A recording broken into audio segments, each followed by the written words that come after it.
দেখো গাইস কত লঙ্কা হয়েছে, দেখো সব কালো কালো লঙ্কা। গাছে কত ফুলও হয়েছে। আর এইদিকে দেখো কত লঙ্কা, কতগুলো লঙ্কা হয়েছে দেখো। আর এই লঙ্কাগুলো না প্রচণ্ড ঝাল, মানে এত ঝাল, মানে এক কামড় খেলে আর খেতে পারবে না। আর গাছটা দেখো কত বড়। আর ওই যে আমাদের ছাদ থেকে আর বেশি দূর নেই। এরপরে আমরা ছাদে উঠে বা লগা দিয়ে লঙ্কা পাড়তে হবে।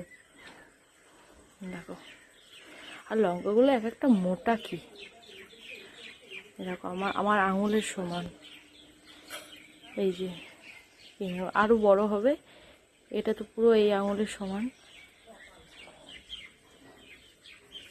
এই পাশে একটা লঙ্কা হয়েছে, এই গাছটা কিছু একটা হয়নি।